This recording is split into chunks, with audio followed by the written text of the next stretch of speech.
Hey guys, Tom Barclay here at AZ Alkmaar Stadium. Tottenham Hotspur are training, as you can see behind me. And the big news is that Christian Romero, Mickey van der Ven and Dominic Solanke are all out there. Dejan Kulusevski is not there, as expected. He does have a foot problem, which was reported yesterday, today being Wednesday, the day before their last 16 game against AZ in the Europa League. He's got a foot problem. It's apparently something he's been sort of managing and playing with for a while, but it wasn't getting any better after further investigation, and he's now not expected back. Ange Postecoglou has just told us till the at least until after the international break. Says it's nothing serious and it won't require sort of surgery or anything, but it's an issue that he's resolving. But Romero, Van der Ven and Solanke are there. It sort of remains to be seen whether they're in a position to start or feature, but it's a huge boost having those three back. We weren't really sure if they were going to make it back for this game, but they are here, and so Spurs are looking pretty strong. Specifically on Romero, I asked Ange about him being called up for Argentina. Bear in mind, the Argentina squad for international break. Bear in mind he hasn't played since that December the 8th game against Chelsea, and a few Spurs fans are sort of worried about him going straight into that if he hasn't featured, but obviously if he features tomorrow, then he could be in a bunch of games before then for Tottenham.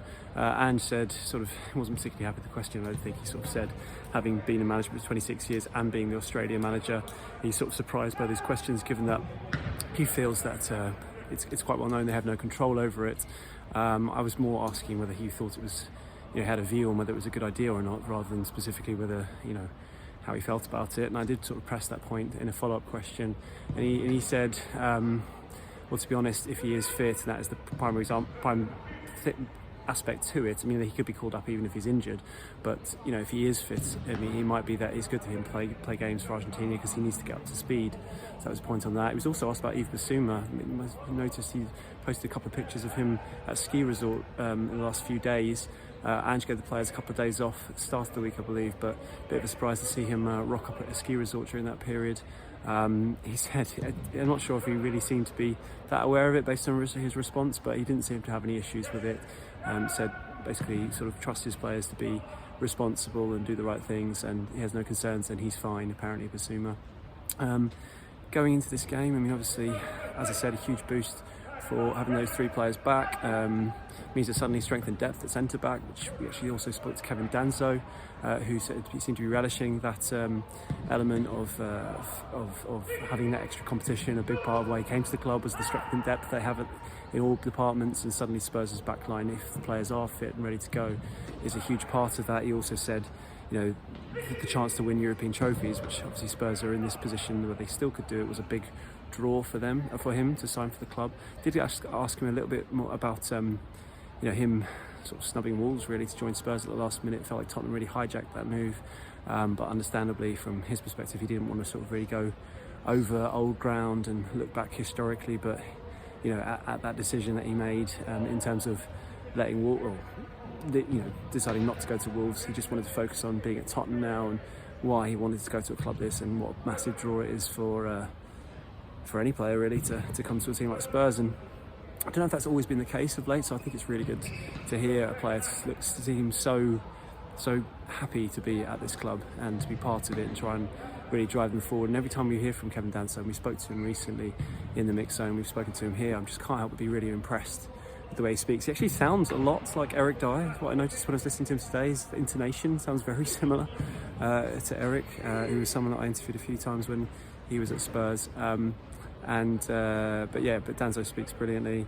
and looks like he's in a good place to sort of start tomorrow night, where he will be facing old Spurs striker Troy Parrott, who we also spoke to just a few hours ago here at the stadium, who is now leading the line for AZ. He obviously left Spurs in a £6.7 million move in the summer after having had a really good loan at Excelsior, also in Holland last season. He said he had no regrets over moving. Sort of put it to him that Spurs have been giving young players a lot of chances this season, but he had no regrets. I think he said it was the right time, perfect time for him. He felt like it was the club were ready to move on from him, and he was ready to move on as well.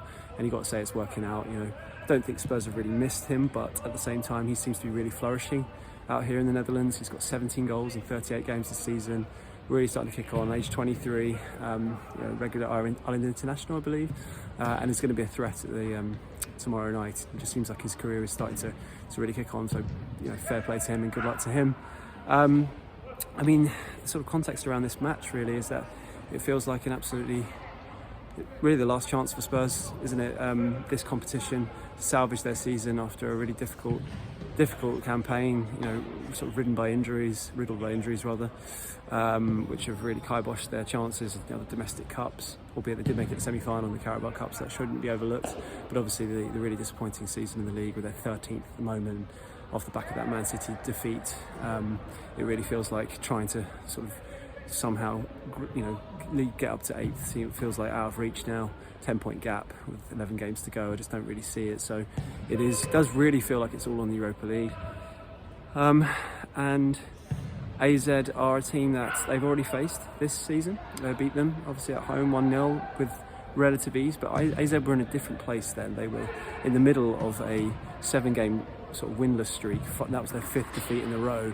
They were really struggling for form. They're playing better of late, and I think though Tottenham really should be looking to win this game, and it'll be a huge disappointment if they don't, I think they should be wary because AZ battered Galatasaray last time out in the playoff. In the first leg they won 4-1, got through in the second leg, and Galatasaray, who maybe not in the same form of late as they were when they faced Spurs earlier this season, but when they beat Spurs 3-2 was not a fair result on Galatasaray. It should be a lot more comfortable. It should be more like 4 or 5-1. They were excellent. And I felt like they really gave Spurs a run for their money. So to defeat a team like Galatasaray so easily really speaks to how impressive, I suppose, or what this team is capable of. They've got a few injuries themselves, but they should not be taken lightly. As Ange said in his press conference, the key to this particular fixture, this away leg, is coming back to the home leg and being in a position where you've got something to work towards. And I think Galatasaray's example in the last game, where they basically were out of sight, AZ, after the first leg, where they seemed to, I think, struggle with the home atmosphere, which can be pretty hostile. The fans here are quite well known for generating quite hostile atmosphere. I mean, Spurs will sort of know all about that in recent games and recent seasons in Europe, particularly Galatasaray being the prime example. But there are other fixtures they've had over back in the Champions League under Conte as well, where they've had to deal with sort of difficult environments. Obviously Ibrox this season and Rangers as well. They're going to be able to handle that atmosphere, but if they can and go back to home, they will fancy their chances, and they really should be fancying their chances all round to win this competition. I mean, Ange himself said back in September, he declared quite publicly that he always wins something in his second season. I don't know whether personally that was the best sort of idea it seems somewhat slightly unnecessary to up the ante at that point, but I suppose it might have been a deflection technique after losing at home to Arsenal. But either way, he said it, and it feels like something that fans are now sort of expecting his side to deliver in this competition. As footballers would always say, cliche-wise, it's one game at a time. They really need to feel that way. They need to sort of take their time, get through this tie, and then move on to the next one, whether it be Ajax or Eintracht Frankfurt, who both have, who will be a very difficult obstacle in themselves, but one Spurs have definitely got in their capabilities to overcome, particularly with their players coming back now. But they shouldn't fear anything, and they just need to keep composed. And I think they've got the tools in their army to do it. Looking at their team, the likely lineup tomorrow. I mean, it's hard to say with centre backs what he's going to do. Whether regarding Romero and Van der Ven, you'd think they'd probably take a sort of still be a bit conservative, but they've Van der Ven apparently has trained for the last week and a half, and he's in a really good place. Ange says so. I mean, I think obviously Vicario. I imagine Parrott and Spence at left back, but I guess Udogie's got a chance. Suddenly there's competition all over the place. I imagine Danso, who's up for press, but that doesn't always mean that he's definitely going to be involved, because we've seen that before. Players being put up for press conference ahead of the games, the European games, and not start. But this is the big time now. I think Danso probably still starts. I don't know. Kind of was still surprised. I mean, I've just got to the point where I just don't expect to see Van der Ven or Romero starting. So, but look, if they're both here, let's say, all right, maybe Romero. Let's go with him. But it's toss of a coin, I suppose. Midfield, I imagine Bentancur, Bergvall and Maddison.